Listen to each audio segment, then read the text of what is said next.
The scorching July sun hung high over the village, turning the endless potato field into a sea of shimmering heat. Sweat rolled down my temples, sucking the scarf tied around my head. Every breath felt heavy, every movement slower than the last. I pushed the shovel into the dry earth again and again, forcing myself to ignore the burning pain in my back.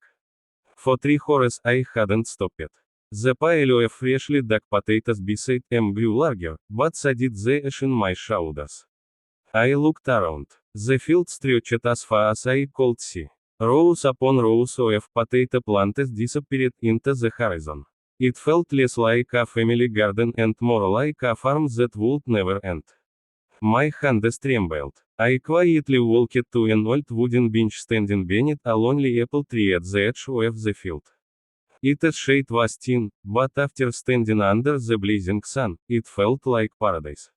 I lowered myself onto the bench and closed my eyes for what I thought would be just a single minute. The cool breeze touched my face. For the first time that day, I smiled. Then I heard it. Здесь тебе не курорт. Встала и копай картошку. The voice cracked through the silence like a whip. I opened my eyes. My mother-in-law stood only a few steps away, her hands planted firmly on her hips. Her sharp gray eyes looked at me as I had committed an unforgivable crime. Did you hear him? She barked. Jet up. The potatoes won't dig themselves. Without saying a word, I slowly stood up. Not because she was right. Because arguing with her had never changed anything. My husband, Anton, was only a few meters away, loading sacks onto an old trailer. He had heard every word. He didn't even look in our direction. Instead, he lifted another sack as if nothing had happened. That hurt more than his mother's shouting. When Anton and I got married 2 years earlier, he had promised something. My mother is difficult, he had admitted with a nervous smile. But don't worry, I'll always be on your side. I believed him. Back then, I thought love was enough. I was wrong. The first few months after our wedding seemed peaceful. We lived in the city in a small apartment that wasn't fancy but was ours. We both worked long hours, dreamed about saving money, traveling someday, maybe even buying a house. Life wasn't perfect, but it was ours. Everything changed whenever we visited his parents. His mother transformed from a polite woman into a strict commander who believed every family member existed to work. No breakfasts without chores, no conversations without criticism, no rest until every task was finished. The first time I tried helping in the garden, I honestly wanted to make a good impression. I weeded flower beds, watered vegetables, picked cucumbers until sunset. That evening I expected at least a simple thank you. Instead she frowned. You missed weeds over there. That was all. The second visit wasn't much different. This time I painted the fence. She inspected every board. The paint is uneven. The third visit. You fold laundry too slowly. The soup has too much salt. You city girls don't know real work. At first I laid it off. Anton always said the same thing. Don't take it personally. That is just how mom is. She doesn't mean anything by it. But little by little those words stopped comforting him. Because no matter what I did, it was never enough. Now, standing in the potato field under the burning sun, I realized nothing had changed. Only I had. I was exhausted. Not just physically, emotionally. I pushed the shovel into the hard ground again. Clank, stone, again, earth, again. Potatoes rolled into the sunlight.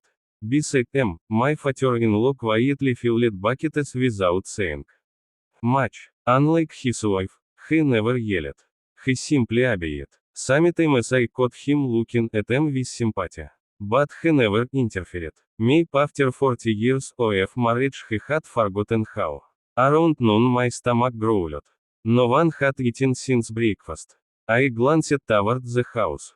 Maybe we'd stop soon. Instead my mother-in-law clapped her hands. Faster. Clouds are coming tonight. I looked up. The sky was perfectly blue. Not a single cloud. Still, nobody questioned her. Everyone simply worked harder. Even Anton, Horace passed. Sweat sucked through my shot. The gloves rubbed painful blisters into my palms. Every time I straightened my back, I heard another order. Don't leave potatoes in the ground. Shake the dirt off. You're wasting time. It wasn't advice. It was constant control. I wondered if SH even noticed how tired everyone looked.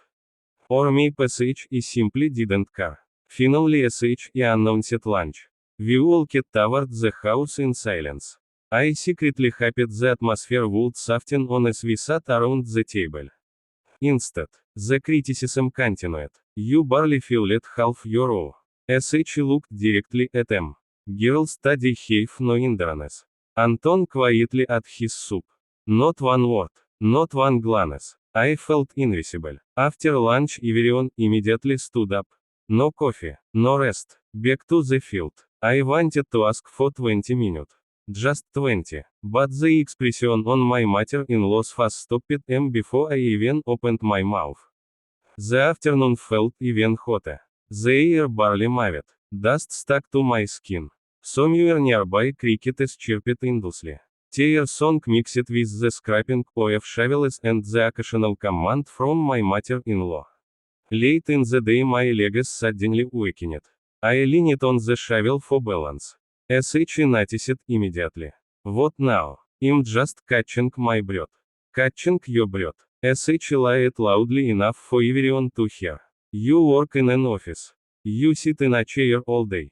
Now you've spent a few hours outside and you're already tired. I lowered my eyes. I've been working since 6 this morning. So has everyone else. SH stepped closer. But nobody else is complaining. I wanted to tell her I wasn't complaining. I simply couldn't feel my hands anymore. Instead, I stayed silent. Silence had become my safest language in this house. The sun slowly drifted lower. Golden light spread across the fields.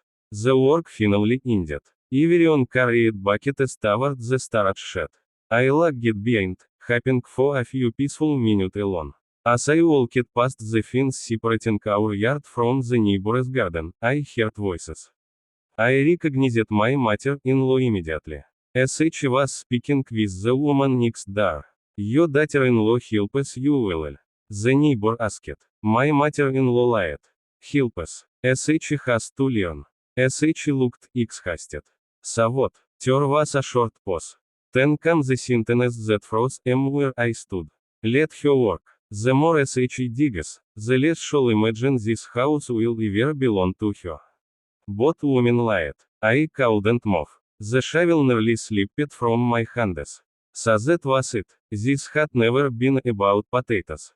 Never about discipline. Never about teaching village life. It was about power. About making sure I always remembered my place.